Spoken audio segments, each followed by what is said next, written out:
Bienvenue pour ce 4e week-end de travaux. Bonjour, nous c'est Madison et Arthur et on va construire une tiny house. Ça ressemble à ça, ça, ça ou encore ça. Après de nombreuses heures de recherche, on a enfin reçu la remorque et nous sommes en plein travaux. Nous vous invitons donc à venir découvrir la construction de notre petit nid d'amour. Donc bienvenue à toi et bonne découverte. Alors pour commencer, on est d'abord passé chercher nos plaques d'OSB pour faire le plancher ainsi que les murs. Et là vous pouvez découvrir la fin du chantier de la semaine passée. Donc on avait fini de faire toutes les évacuations pour les eaux grises du coup et les câbles d'électricité et les gaines d'arrivée d'eau. Alors pour ce début de journée, on a d'abord fixé tous des petits bouts de bois. Donc c'était des chutes ou alors des bouts qui nous restaient, qu'on est venu mettre sur tout le périmètre de la tiny. En fait, ça représente l'épaisseur des murs et comme ça, quand on a posé le pare-vapeur, donc vous le verrez par la suite, c'était bien délimité et comme ça, quand les murs seront mis, on pourra bien venir remettre contre la paroi le pare-vapeur. Et donc comme ça, on savait fixer avec la graffeuse correctement au niveau de la surface du plancher. Après, on a fignolé quelque chose, donc on a mis bien du papier collant autour des gaines qui sortaient pour qu'elles soient bien mises ensemble. Et comme ça, c'était plus facile pour pouvoir passer le pare-vapeur au-dessus. Et on remet bien les caissons avec l'isolation à l'intérieur. Alors ici, c'est au niveau de l'évacuation de la douche. Donc on a dû aller chercher notre tub de douche et l'évacuation en dessous. Comme ça, on pouvait savoir où faire le trou pour l'évacuation exactement. Et du coup, c'est ce qu'Arthur est en train de faire. Donc on a troué d'abord le pare-pluie avec un cutter. Et ici, on vient perforer la plaque en alu plusieurs fois. Bon, c'est pas la meilleure des solutions. Une scie cloche serait plus adaptée, mais on n'en avait pas. Donc on fait avec les moyens du bord. Alors ici, vous pouvez voir qu'on déroule le pare-vapeur. Donc on l'a aussi acheté chez De Franck à Marcinelle. Après, il y en a à plusieurs endroits si vous n'habitez pas la même région que nous. Et donc, ça a une largeur de 2 mètres. Donc quasiment toute la surface de la tiny. Donc c'est vraiment bien. Parce que c'est grand et comme ça, on n'a pas trop de déchets. Et donc évidemment, il faut faire les trous pour passer les gaines d'eau et les gaines électriques. Donc on a simplement coupé avec un cutter, rien de très sorcier jusque là. Et on vient passer les gaines par en dessous. Alors après, il faudra bien mettre du scotch. Donc c'est un papier collant spécial pour le pare-vapeur. Bien en mettre autour pour essayer que tout soit étanche au maximum. C'est pas évident, mais on fait de notre mieux. Donc vous pouvez voir ici les gaines qui ont été scotchées ensemble pour plus de facilité. Et donc ici, on vient agrafer donc bien sur la latte du plancher pour tendre un maximum le pare-vapeur. Alors au début, on a mis beaucoup d'agrafes, mais après on s'est rendu compte que c'était beaucoup plus simple d'en mettre moins et c'est pas forcément utile d'en mettre beaucoup. Et donc après, au-dessus des agrafes, on vient mettre un petit bout de scotch pour qu'il n'y ait pas d'eau qui puisse passer par les petits trous des agrafes.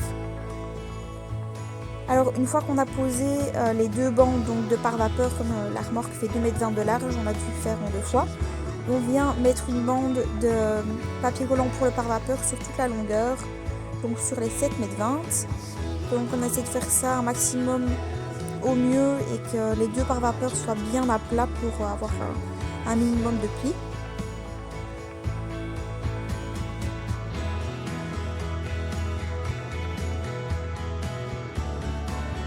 Alors pareil pour les câbles qui sont là sur le côté, on a dû faire des petites entailles pour que le pare-vapeur puisse se mettre correctement.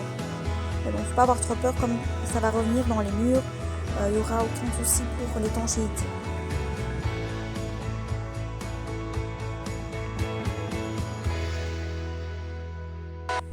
Alors après avoir mis le pare-vapeur, on peut enfin commencer à couper les planches d'OSB. C'est une étape qu'on n'avais hâte de réaliser parce que ça allait être beaucoup plus simple pour marcher sur le dessus de la remorque parce que là c'était un peu un jeu d'équilibriste. Et donc avant de poser les plaques d'OSB, on vient bien couper la lamelle qui dépasse pour que les premières plaques se mettent bien contre la planche et qu'il n'y ait pas un trou de quelques millimètres à cause de la languette. Et après on peut venir les placer et ça il n'y a rien de plus simple que de placer une plaque d'OSB parce que ça suit et puis quand on a une découpe on la met pour faire la bande suivante. Donc ici nous on a pris des plaques d'OSB de 18 mm d'épaisseur pour le plancher. On était parti sur des plaques d'OSB 12 mm à la base mais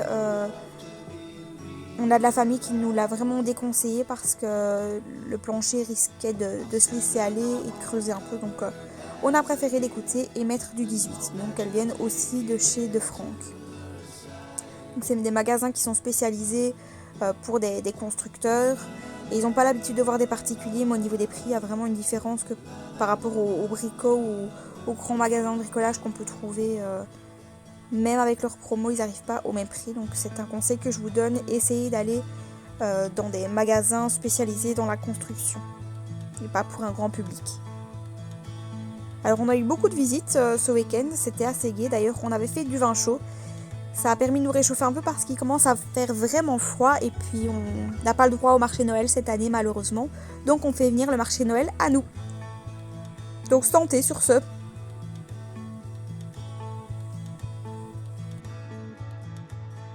Donc revenons-en à nos moutons. Donc on continue à placer les plaques d'OSB et on termine le plancher. C'est ce qu'on s'était fixé pour le week-end passé. Et donc ici pour les plaques d'OSB suivantes, il a fallu faire des trous au milieu et bien prendre les mesures pour tous les câbles qui sortent donc en plein milieu de la remorque.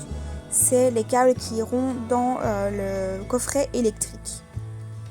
Et donc on a eu la chance de passer du premier coup. Donc on avait bien calculé notre coût. Ou plutôt mon papa avait bien calculé son coût. Soyons honnêtes. Et après on continue, rien de plus simple car il n'y a plus de câble au milieu donc c'est vraiment plus facile. Et alors les plaques d'OSB, on a juste pris un bout de bois pour faire un repère et donc on a bien suivi les lattes du plancher tant qu'on pouvait encore les voir pour bien mettre les vis dans le plancher et éviter de toucher les câbles électriques ou les guendos parce que ce serait vraiment embêtant.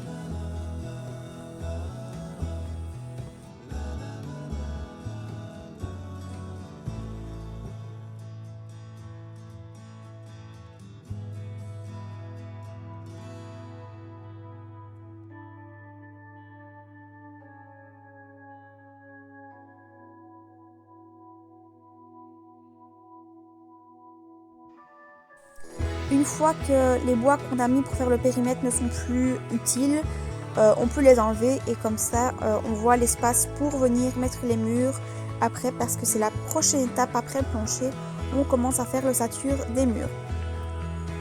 Donc c'est déjà fini pour aujourd'hui quasiment, on est content du résultat, il ne restait plus qu'une bande à faire quasiment. Donc c'est mon papa qui s'attelle à la tâche. Et c'est lui qui prend les mesures pour découper les plaques d'OSB et il commence à faire vachement noir déjà. Les journées sont très courtes et donc pas le choix, il faut s'équiper. Déjà fini pour aujourd'hui. On se retrouve très vite pour la suite de nos aventures. N'hésitez pas à partager notre aventure sur Facebook, sur Instagram ou alors vous pouvez retrouver également les vidéos sur YouTube. Donc on se retrouve la semaine prochaine. À très bientôt.